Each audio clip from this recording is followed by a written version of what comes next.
Hello Hypezoner, balik lagi dengan gue Budi Hudiana dari HPC TV. Bicara tentang handling, power, style, dan maintenance. Di sini tempatnya.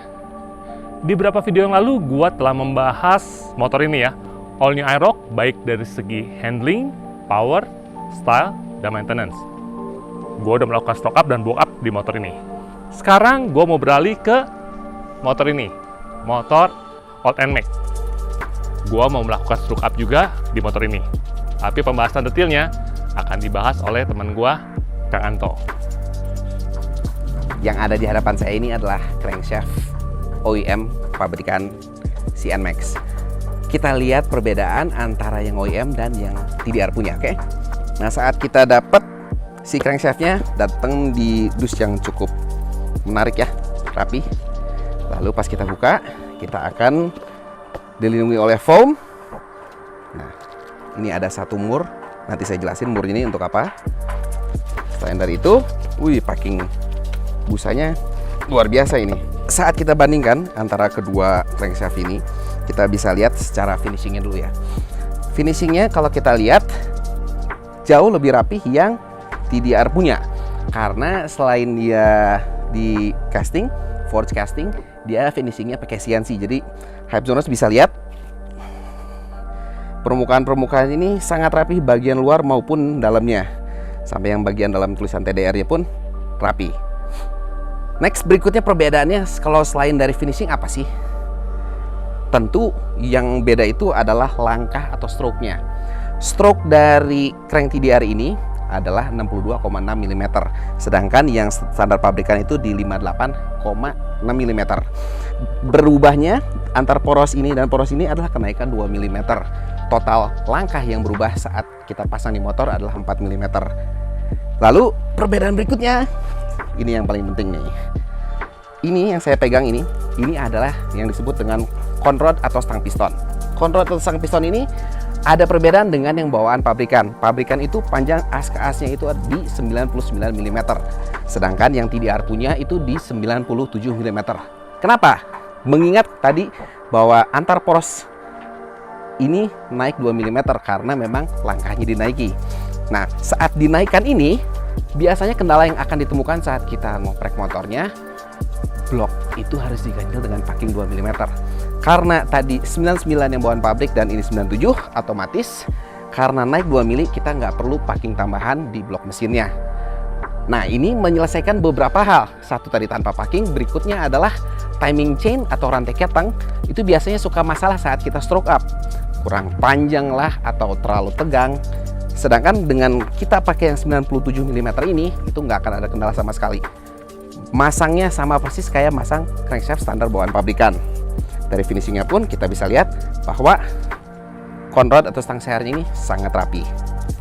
Berikutnya adalah dari bearingnya. Bearing yang dipasang di sini kalau bisa dilihat, kalau yang ini Jepang ya tulisannya, ini adalah kualitas yang bagus. Karena apa? Kita nggak main-main di mana kita pakai bearing itu karena penting banget. Kalau bearingnya jelek, mesin akan getar. Selain dari itu, umur akan pendek. Selama kita pasangnya benar sesuai dengan aturan, ini akan awet. Oke? Tadi saya sempat sebut-sebut, akan saya bahas. Ini yang disebut dengan mur.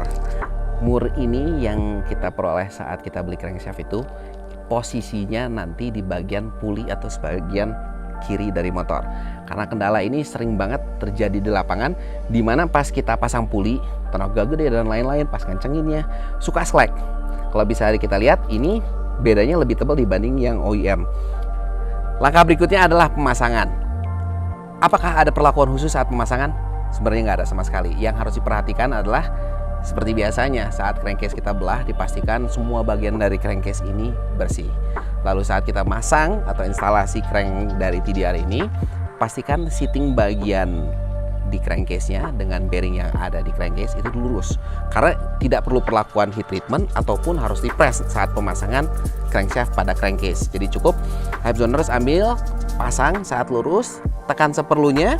Setelah itu jangan lupa pas bagian sambungan atau mating surface antara crankcase ini dipastikan diberi sealer yang baik. Karena ini titik lemah, kalau misalnya kita pakai sealer yang jelek ini akan terjadi kebocoran dan repot banget. Setelah itu pastikan dipasang bagian crankcase yang sebelahnya lagi, yang sebelah kanan kalau di motor ini.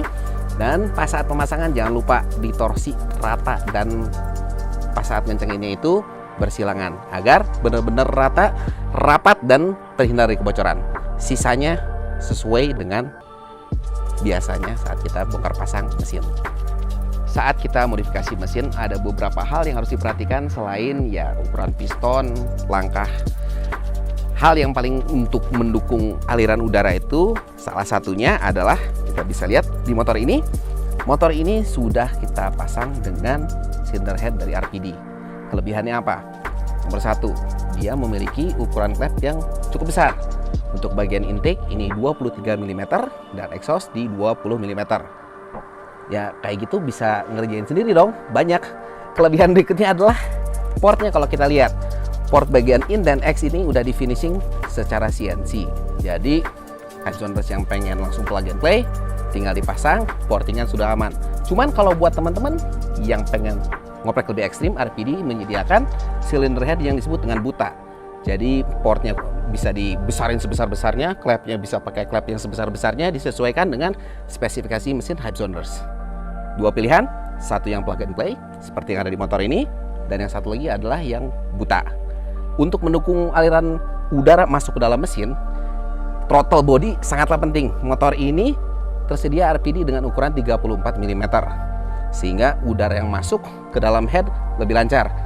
Namun harus diperhatikan, jangan sampai bahan bakar terlalu lean atau kurang, sehingga saat kita bore up, kita stroke up, rubah konfigurasi mesin itu wajib namanya kita mengganti injektor. Motor ini menggunakan injektor TDR 165 CCM.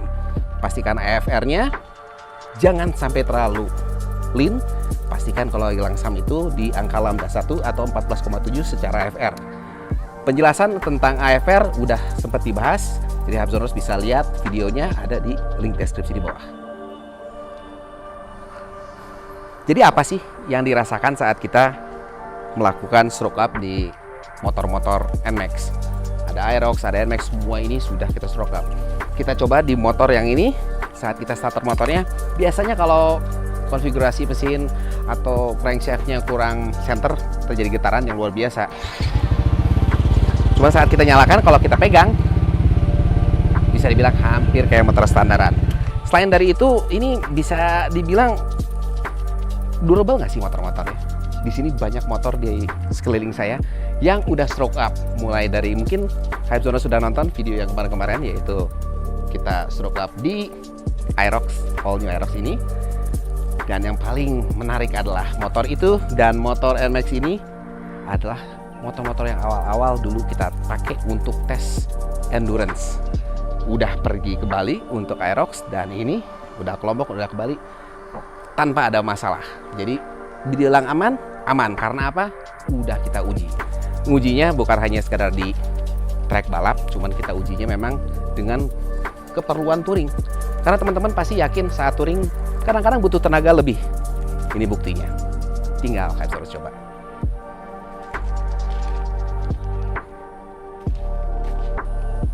Udah stroke up, cuman kita pengen power yang lebih.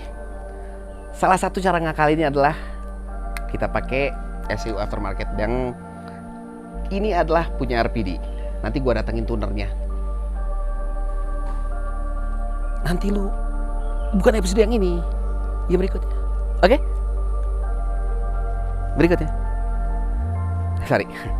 Jadi ini kita pasang SEU RPD ini, pemasangannya sebenarnya sangat mudah sekali. Cukup kita berbekalkan sebuah Lane Plus. Kita buka dulu bagian SEU-nya. Nah, SEU ini bisa kita temukan di bagian kompartemen aki. Kita cukup membuka dua baut ini. Kita bisa lihat di sini ini adalah posisi SEU bawaan pabrikan. Kita tinggal buka soketnya, lalu dengan mudah kita bisa tarik SEU bawaan pabrikan. Kita akan ganti yang ini dengan yang RPD punya. Bisa dilihat di sini. Ini adalah RPD ECM for Yamaha NMAX. Kebetulan motor ini non ABS. Kita tinggal pasang kembali, taruh di posisi SEU bawaan. Setelah terpasang, kita pasang kembali soketnya.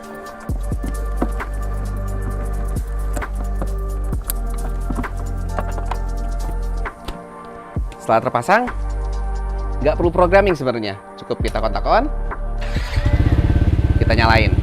Jadi sebenarnya sudah ada base map yang ada di dalam ECU RPD ini. Namun untuk tuning lebih lanjutnya di video berikutnya.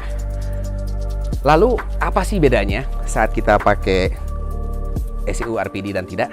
Gua ada datanya. Datanya kebetulan yang akan gua tampilkan karena ini yang paling sering dilakukan sama Hypesoners adalah bore up. Jadi bore up dengan ECU standar dan sudah mengganti ECU dari RPD. Datanya seperti ini. Antara ECU standaran sama non standaran.